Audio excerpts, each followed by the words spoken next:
What is up, Internet? So we have another book review today here at Beagle Eye Visions, and the book is George Orwell's Animal Farm. This is an awesome book. We got it at a local library for $1 hair. So, again, this is another book you can find on the internet for incredibly cheap. It's a classic, so I mean you could probably find it off Amazon for $1, a couple dollars.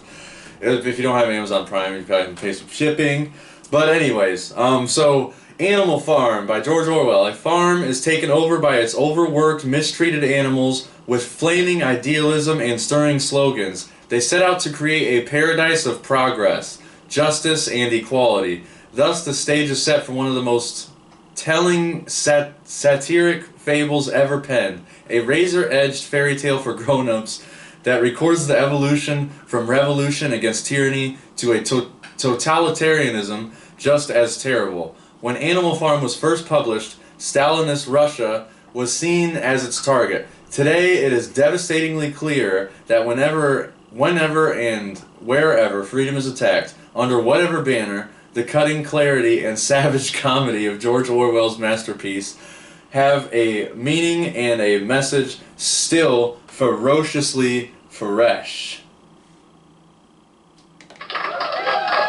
And it has a preface by Russell Barker. The preface is pretty interesting. So I'll give you a little fun fact. This book hit the shelves the same month the atomic bombs hit Hiroshima and Nagasaki. So I thought that was a little interesting. The introduction tells about President Harry Truman, the 33rd president, and the real know what that number is. It is said that he did not ask a single question when in office, and even boasted about the latest triumph of Western genius. This is a direct quote. The latest triumph of Western genius, the masterpiece that was destined so profoundly to affect the history of the world. I wonder what he was talking about there. So chapter 1 opens up with one drunk Mr. Jones of the Manor Farm stumbling to bed. Once Jones is in bed, the animals gather around to listen to Old Major, an old middle white boar. The animals discuss that they are under duress, mere slaves that are robbed on a daily basis. Right away, we are introduced to the Hegelian dialectic of voting. The Hegelian dialectic has been referred to as problem, reaction, solution, or thesis, antithesis, and synthesis. And you can look up, I would highly recommend look up the CubbyWhole podcast or Wake the Dead podcast or really anybody on the One Great Work Network. But the CubbyWhole, they have an entire episode on the Hegelian dialectic, and it is so good. Nate Cap, the way he delivers his information is absolutely awesome. He's very calm. He's got a very calming voice. And Brandon and Doug have calming voices too, but I feel like sometimes they get a little bit more vitriolic in there. But so shout out to CubbyWhole. Definitely go check that out if you wanna learn more about the Hegelian dialectic, because they do a much better job than what I would do. This divide and conquer technique is one of the many methods of control that keep us apart instead of unified in unity, as we'll see soon in this tale. So the animals continue the meeting, and they sing a song called Beast of England. They get all super fired up, and they wake up Mr. Jones, and he comes out in a drunken stupor, and all the animals flee, and it's kind of hilarious. Like the description said, this book is a satire, so I was laughing. There's a lot of funny parts. It really is a hilarious book especially when you compare it to real life. In chapter 2, Old Major dies, and the animals form this sort of religion called animalism from the Major's teachings. Yeah, it's exactly like a religion. Almost like a cult, actually, but hey, what's the difference? The pigs were also looked up to, all the pigs were looked up to for being the most clever. I don't know, the most faithful disciples were the two cart horses, and I'm going to read a direct quote, obviously. The most faithful disciples were the two cart horses, Boxer and Clover. These two had great difficulty in thinking anything out for themselves. But having once accepted the pigs as their teachers, they absorbed everything that they were told and passed it on to the other animals by simple arguments. That sounds familiar, huh? And then, so the animals end up expelling the humans off of the property and claim it. They claim the property and they change the name to Animal Farm. They teach themselves how to read and write, and they establish a set of rules, changing the name to the property again to Animal Farm. And I'm just going to quote the rules, or they call them the 7 commandments.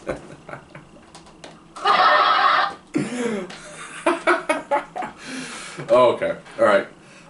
So, the 7 commandments. Whatever goes upon 2 legs is an enemy. Whatever goes upon 4 legs or has wings is a friend. No animal shall wear clothes. No animal... That sounds awesome. No animal shall sleep in a bed. No animal shall drink alcohol. No animal shall kill any other animal, and all animals are equal. I mean, that says it all right there. The fact that it's 7 commandments. So everything is going excellent. The animals are working in unity. They are producing enough food and everyone is pitching in.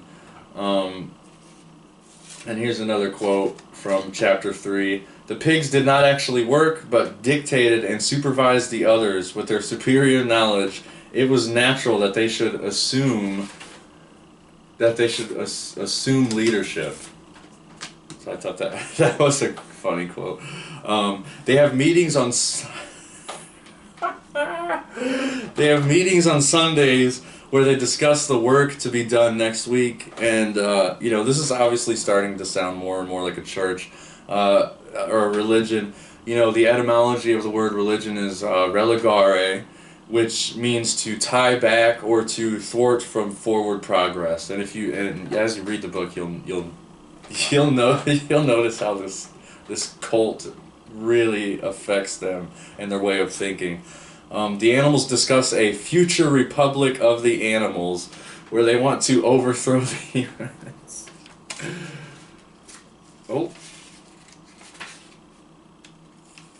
Here's another quote. So they want to overthrow. It was always the pigs who put forward the resolutions. The other animals understood how to vote, but could never think of any resolutions of their own.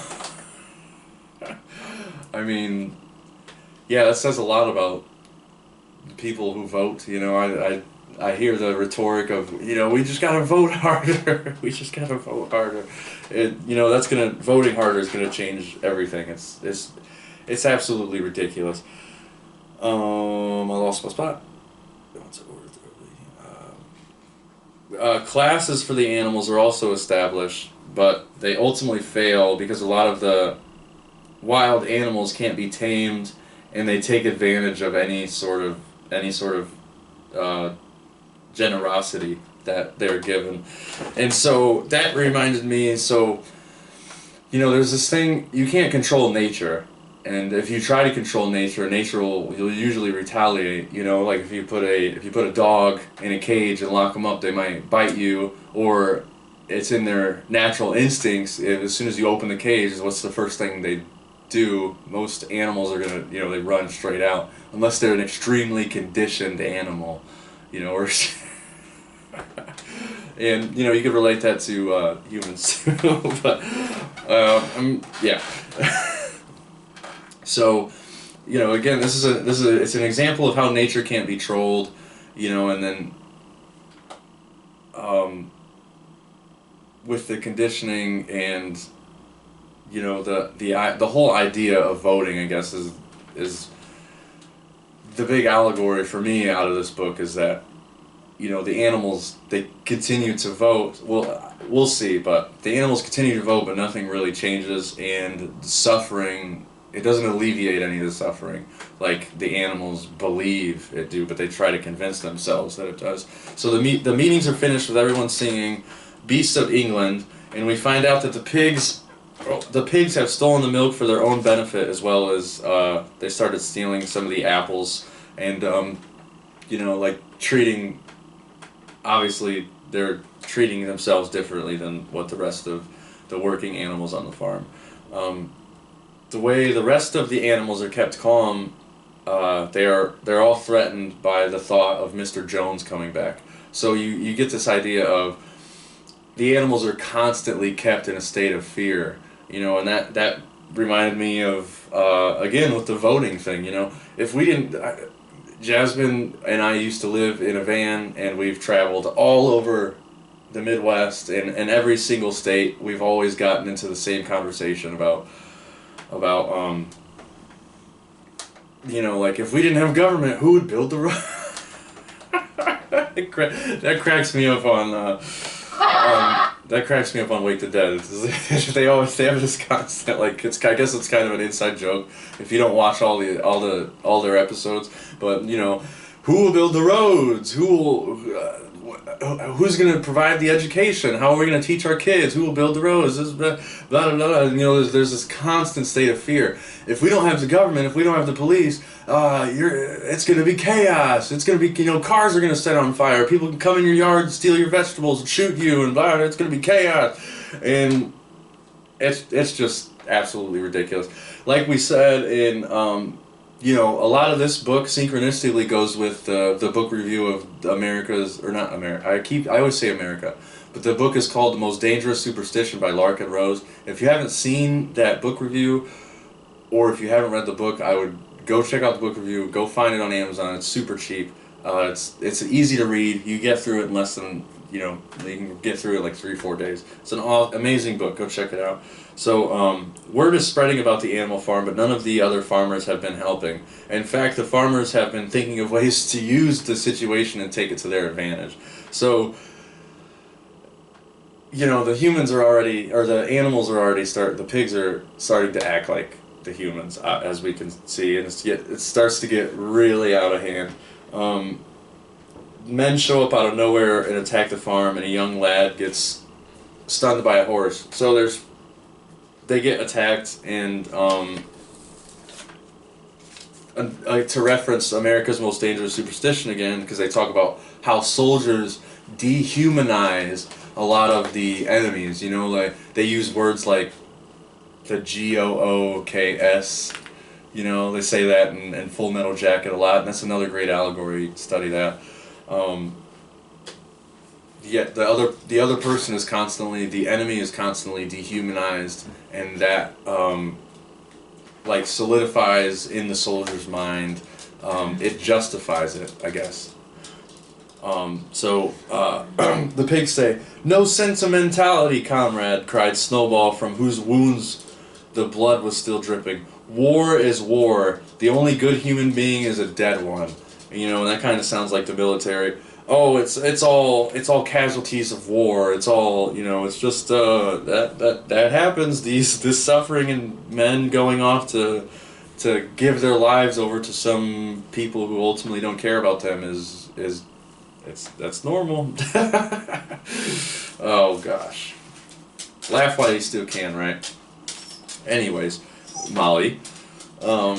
The pig Napoleon trains a litter of guard dogs that chase Snowball off the property, and then after that happens, Napoleon then becomes a sort of dictator, using the dogs as guards, and that made me think of the police, because the elites refer to the police as their dogs, so that made me think of that instantly. I don't if you study Mark Passio's work, you know about that. I believe Jay Dyer gets into that.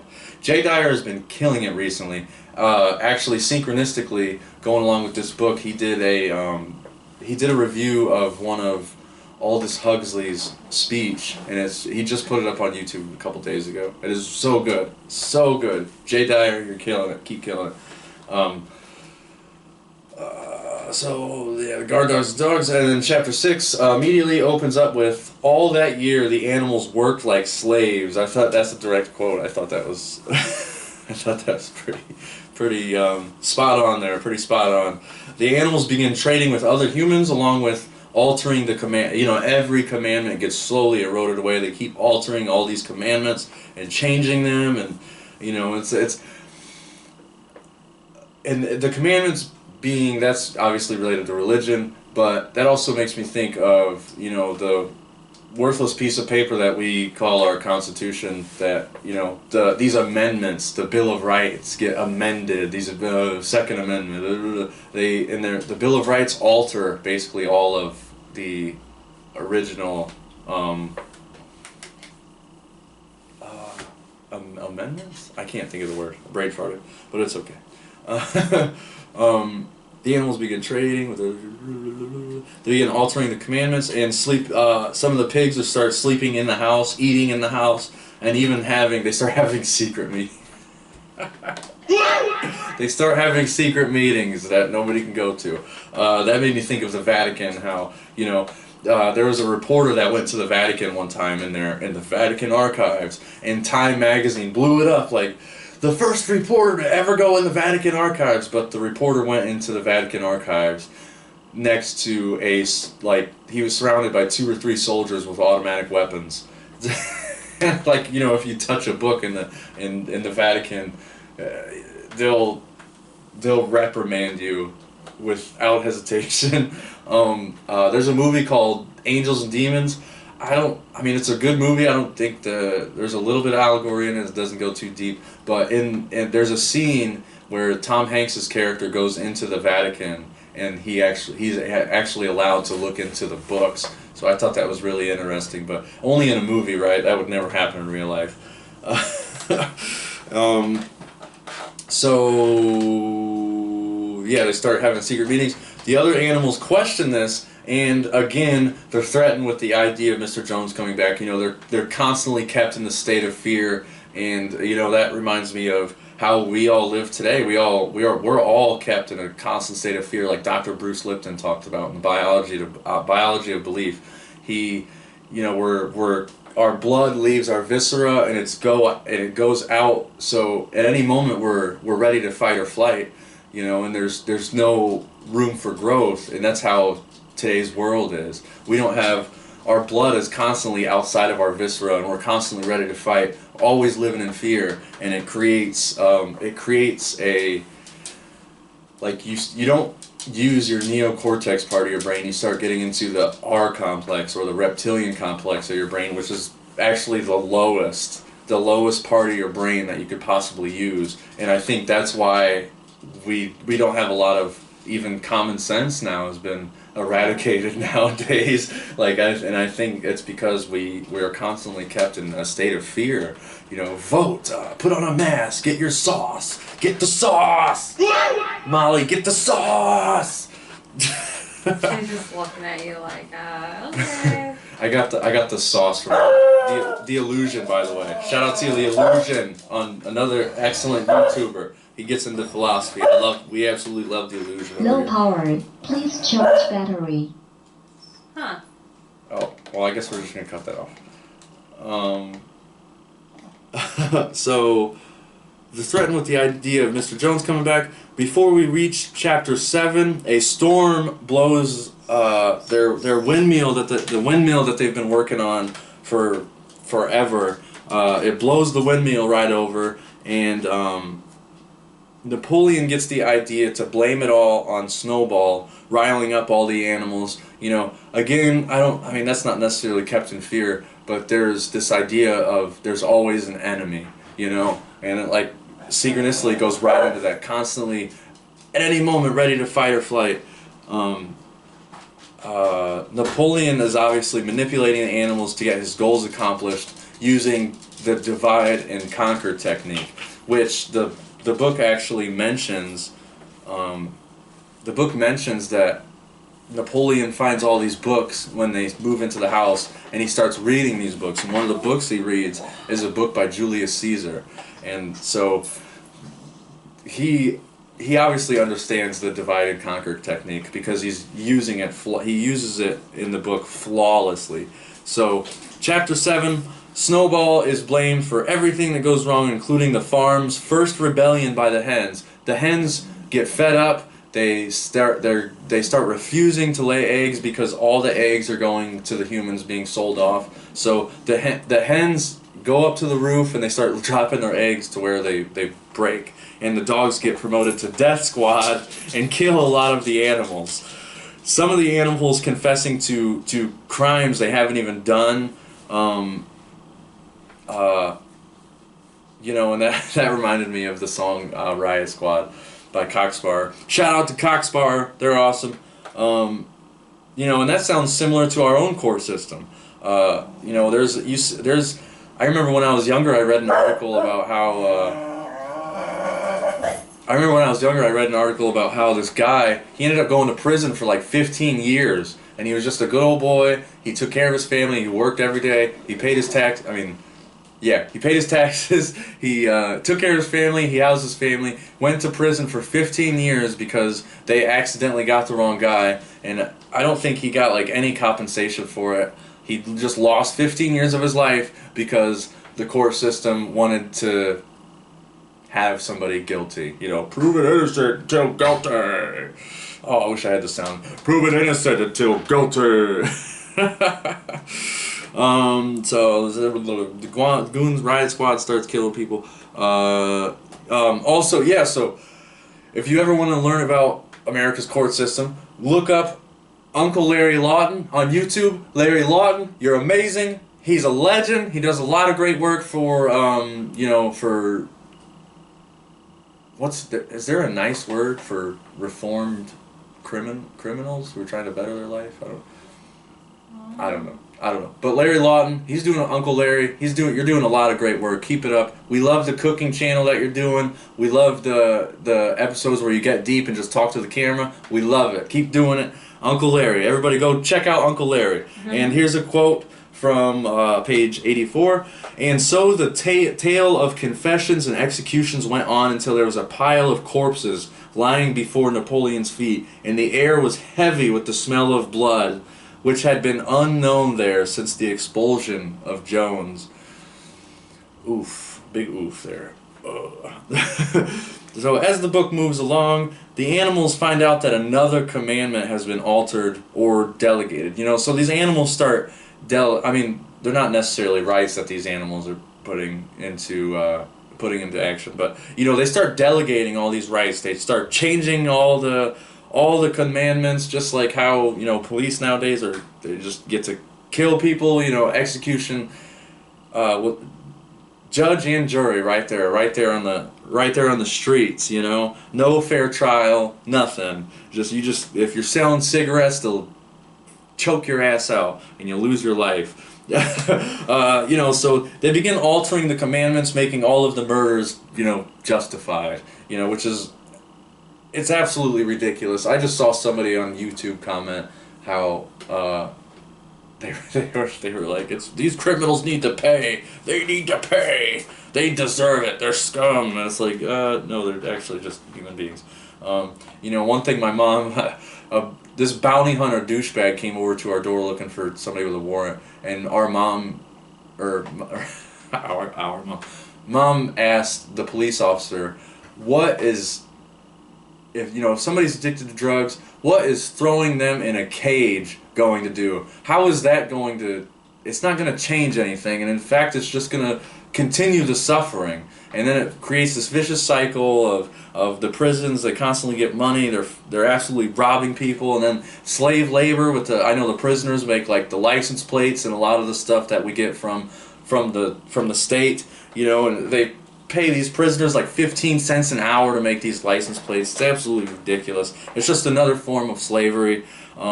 Shout out to Rent Strike, because they have a quote: "As long as there is a soul in prison, we will never be free." And I agree wholeheartedly with that. That is an excellent quote, Rent Strike. The guy who writes all those Rent Strike songs is genius. One of the biggest downfalls of the animals is their capacity for groupthink and groupthink is an ideology discussed by great minds such as Sean McCann, Mark Passio, and the guys at CubbyWhole podcast. Yeah, so shouts out to those guys, man. They're doing absolutely amazing work. So the pigs discover a case. This is hilarious. The pigs discover a case of whiskey, and the next day, one of the pigs, like I'm gonna call him the president pig's like little slave that he announces it. Squealer announces that Napoleon is dying. And he pronounces a decree that drinking alcohol is punishable by death. And then, like the next day, it's like, it tells you if you read the book, it's like he recovers and he gets better. Then he says, anybody that drinks alcohol is punished by death. And then, so the next night after that, when Napoleon gets better after being a drunken, debaucherous pig, one of the commandments is altered again by a blatantly drunk squealer in the middle of the night. The animals, it's like the moon's out, it's like midnight or something like that. The animals hear this noise and they come out and they see a broken ladder, a knocked over paint can, Squealer's sitting on the floor like Jim Morrison on stage passed out, and and the dogs like escort Squealer back to the house. So it's and he was holding a paintbrush, and he knocked over the paint. So it's very obvious. It's obvious what they're doing. They're changing the commandments again, delegating a right to a wrong and delegating a wrong to a right, and all this cognitive dissonance that these animals are expressing. It's absolutely ridiculous, but it is kind of hilarious. It is a satire, but I mean, this book, I don't know when this book was written, but there's a lot of relatability to this book nowadays, so that's why another reason why I highly recommend it. Plus, like I said, you can get it for a freaking $1 or something. Okay, so I'm going to start off with a quote from page 12. Liberal old age pensions had been agreed upon, yet no animal actually retired on pension. But of late, the subject had been discussed more and more. And this gets to the idea of the pension problem in our world, the country, whatever you want to call it. It was also discussed in the most dangerous superstition. I think there was a court case in that said you have no right to claim any Social Security no matter how much money you put into it. And that was what the court case deemed. This court case would happen in like the 80s. I can't remember exactly what year, but we mentioned it in The Most Dangerous Superstition. I highly recommend you look up that book, or you look up that book, look up that court case, because it's an intriguing court case. And that makes us, like young guys like me, I don't want to work, because I see how some people, like people in our family, they built, they spent like, I'm not going to mention any names, but they spent like, at least 10 years traveling all around Texas, building these supermotor speedways, these $1 million speedways, and they're living here in South Bend. They're about to lose their house, and they're even discussing living in a trailer. These guys worked their entire lives paying taxes, giving money into this system, and now they're the old timers are being treated like absolute trash. It's completely deplorable. Oh my God, it disgusts me. These people deserve so much better with how much work they've put into this country, and their house is about to get ripped away from out under their feet. It's such. Try not to cuss. Not only that, like cancer patients. Yeah, cancer. We were talking about that the other day too. I know somebody that is very close to me, and she literally got cancer for 5 years, and then the doctor turned around and told her, "Oh, you're good to go. You can work again." And she said, "Okay, whatever." So she went back to work for 5 months, and then got a bill of $16,000. Oh, yeah. And they're like, you gotta pay this because you started working, and after her doctor told her to go back.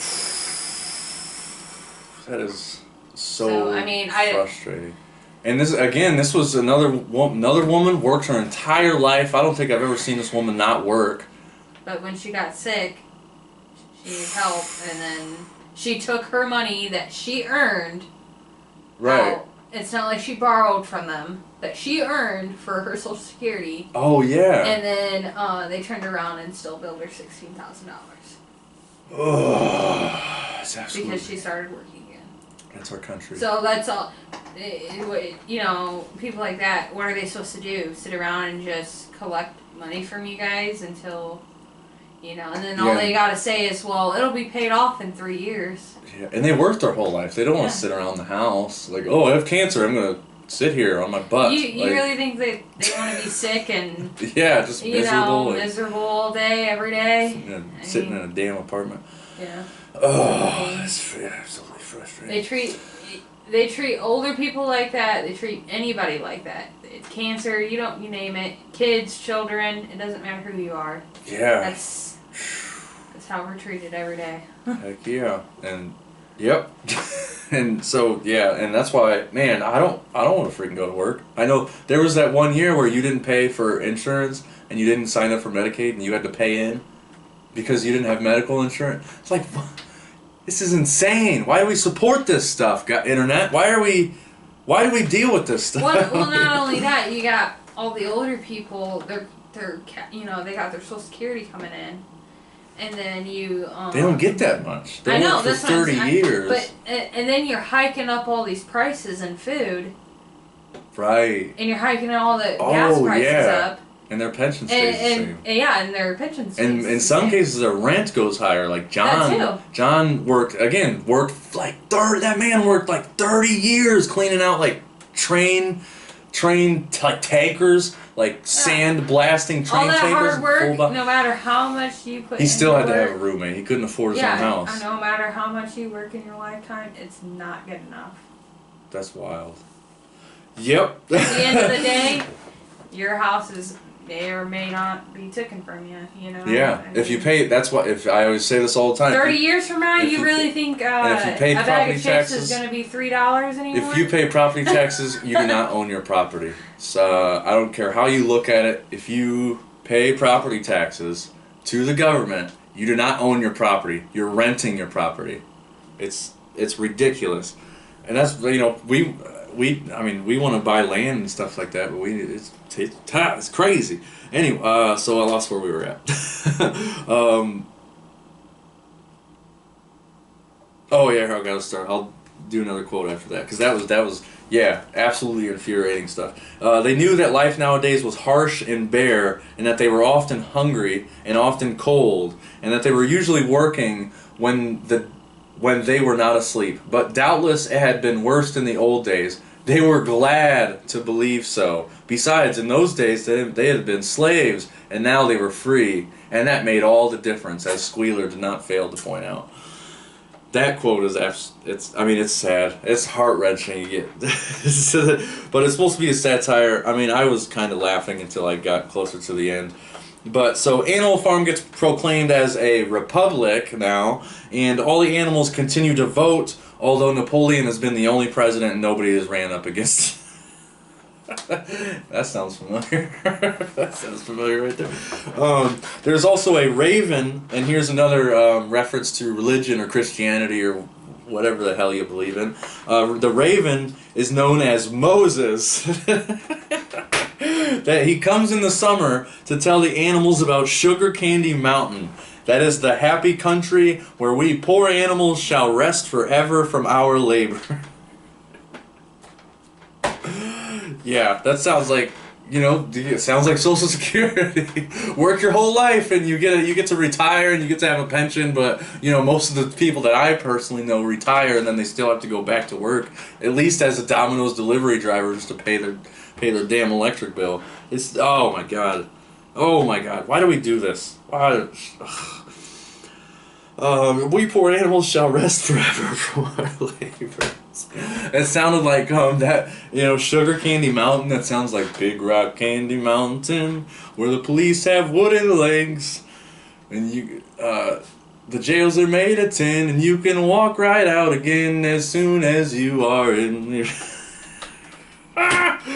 The 7 commandments are boiled down to 1, and then the pigs begin to walk on 2 legs, and they start doing all this craziness, walking on 2 legs. They're inviting the families over to break bread, inviting the humans for the neighboring farms. In the whole book, they're in conflict with the neighboring farms with the humans. And then all of a sudden, the pigs start walking on 2 legs and they're playing cards. They're playing cards with the humans. And I'm going to close out on this quote, I guess, because this is a great quote, and it summarized the book absolutely perfectly. And it summarized our country and this world absolutely perfectly. An uproar of voices was coming from the farmhouse. They rushed back and looked through the window again. Yes, a violent quarrel was in progress. There were shoutings, bangings on the table, sharp, suspicious glances, furious denials. The source of the trouble appeared to be that Napoleon and Mr. Pilkington had each played an ace of spades simultaneously.